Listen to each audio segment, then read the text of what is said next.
जिस तरह से कोई लाठी सीधी गिरती है ना, उसी तरह से भरत भैया वहीं जमीन पर ही सीधे गिर पड़े और सोच लिया अगर यहाँ आकर के उठाएंगे तो उठूंगा। अब मान के चलो राम जी यहाँ बैठ करके कथा सुन रहे हैं, उधर पीठ है, मुख इधर है, और पीठ के ही पीछे श्री भरत भैया दंडवत कर रहे हैं, गिरे हुए हैं धरती पर। लक्ष्मण भैया सामने यहाँ खड़े हैं, राम जी का तो ध्यान कथा में, लेकिन लक्ष्मण भैया की नजर पड़ गई वहां पर और वचन लगा कि भरत का है, तो सब प्रेम में भरा हुआ था, वो प्रेम में भरा हुआ था, क्योंकि प्रेमी का जो शब्द होता है उससे ही पता चल जाता है कि उसके हृदय में प्रेम है। चैतन्य महाप्रभु जब कीर्तन करते थे ना, प्रेम में भर करके कीर्तन करते थे, तो बड़े बड़े हिंसक पशु भी हिंसा का त्याग करके प्रेम में भर जाते थे। और ये तो भरत है। राम राम जब ही राम कहीं ले ही उसासा, जब भरत भैया जम्हाई लेते थे और राम कहते थे ना, तो ऐसा लगता था कि जैसे चारों तरफ प्रेम उमड़ रहा हो, प्रेम नृत्य कर रहा हो। और ऐसा प्रेमी भरत जब पाही नाम कह करके नीचे गिरा, लक्ष्मण जी ने पहचान लिया ये भारत है। लेकिन भगवान कथा में बैठे, अगर मैं प्रभु से कहता हूं कुछ भी तो कथा में बाधा हो जाएगी, लेकिन एक तरफ भरत जैसा प्रेमी जमीन पर गिरा हुआ है, दूसरी तरफ मेरी सत्संग में बाधा डालने का पाप। क्या करना चाहिए? तो रहे राख सेवा पर भारू, चढ़ी चंग जनु खेत खिला।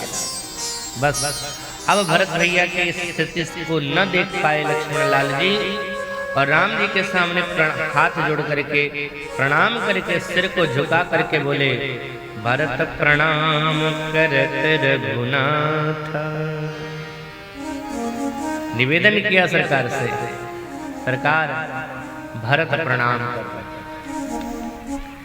क्योंकि भगवान को तो सुबह सुबह ही लग रहा था कि भरत आ गए, और जैसे ही लक्ष्मण भैया ने कहा भरत प्रणाम कर रघुनाथ, पूछा भी नहीं किधर कहां, तुलसीदास जी महाराज तुरंत लिखते हैं, उठे राम सुनि प्रेम अधीरा, कहूं पट कहूं निशंग धनु तीरा।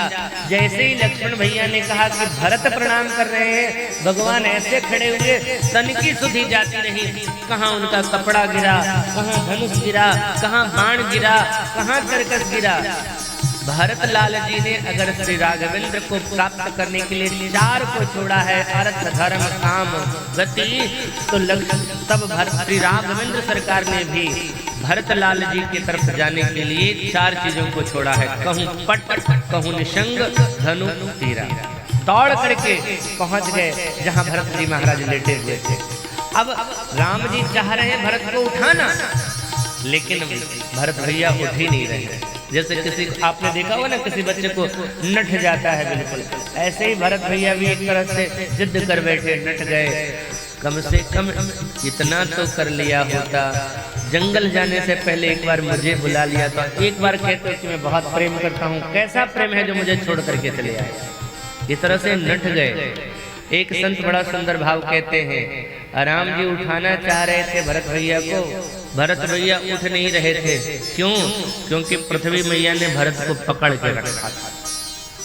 जैसे जमीन पर ये गिरे ना भरत लाल जी, तो पृथ्वी मैया को लगा कि ऐसा संत दोबारा कहाँ मिलेगा, इसलिए इसको अंक में भर लो, इसलिए इसे गले लगा लो। तो पृथ्वी मैया ने पकड़ रखा था भरतलाल जी को, अंक लगा रखा था। अब राम जी इधर से उठाना चाह रहे हैं तो भरतलाल जी उठे नहीं, क्योंकि पृथ्वी मैया ने पकड़ रखा था।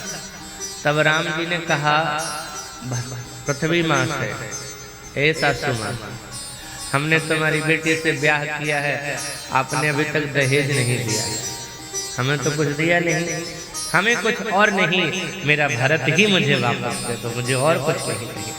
और ऐसा कहकर के प्रभु ने जब उठाया, बरबस लिए उठाई और लाए कृपा निधान, भरत राम के मिलन लखे बिसरे सबहि अपार। श्री राम और भरत के इस मिलन को देख करके ऐसा लग रहा है क्योंकि ठाकुर जी के स्वरूप के ही भरतलाल जी थे, दोनों एक हो गए। जिन्होंने देखा इस दृश्य को वो अपने सुध बुध तक खोते रहे। अच्छा, सब जब प्रेम में डूबते रहे, डूबने वाले को निकालने का काम करता है नाविक।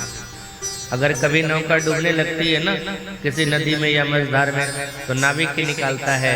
तब निषाद राज ने पुनः प्रार्थना किया कि सरकार, सेना भी साथ में, माताएं भी साथ में हैं, गुरुजी भी साथ में हैं।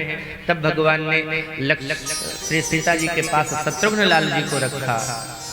अच्छा, भरत भैया ने अचानक से किशोरी जी को देखा, तो किशोरी जी प्रसन्न हैं ये सोच करके इनके मन में एक बहुत बड़ा डर था कि किशोरी जी नाराज होंगे।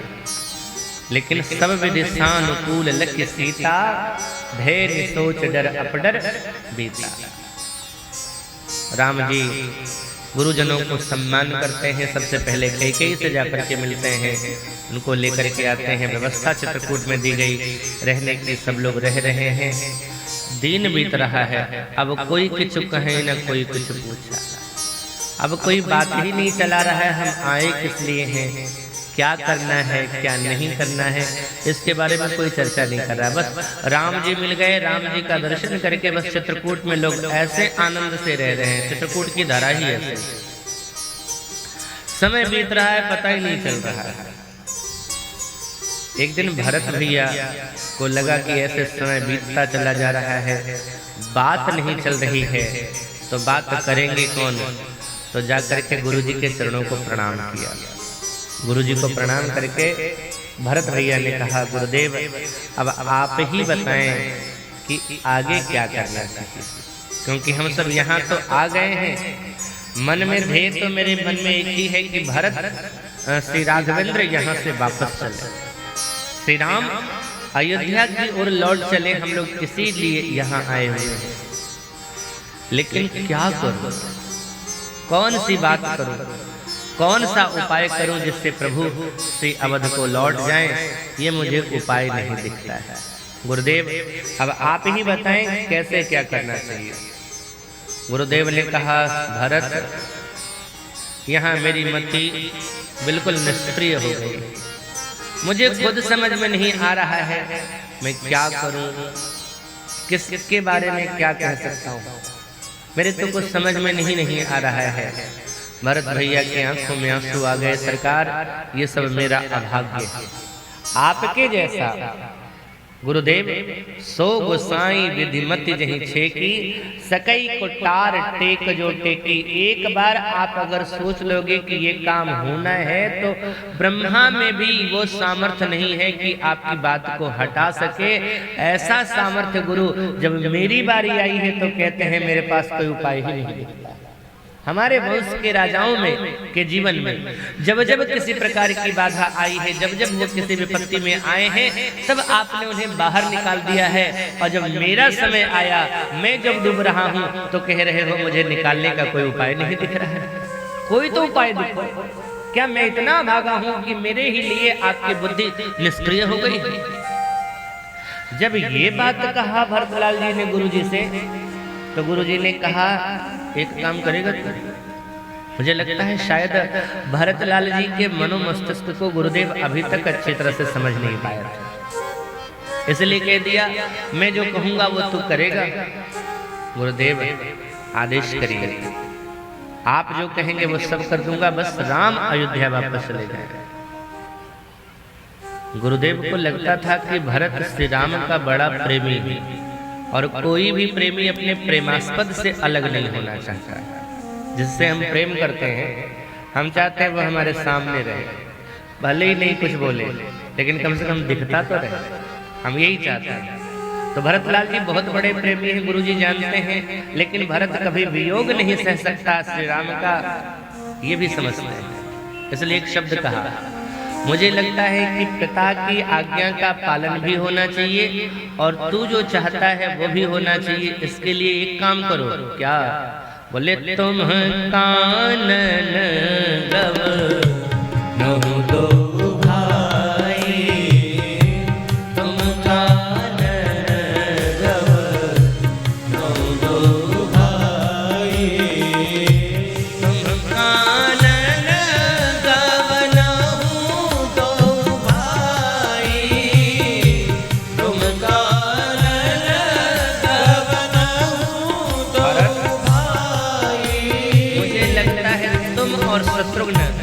जंगल चले जाओ। तुम दोनों चले जाओगे जंगल तो राम लक्ष्मण को मैं वापस अयोध्या कर दूंगा। जैसे ही ये बात श्री गुरुदेव ने भरत भैया के सामने कही, भरतलाल जी ने गुरु जी के चरणों को पकड़ लिया। महाराज अगर आपने ये बात कही है तो इस बात को अभी सत्य करें, मैं जंगल चला जाऊंगा।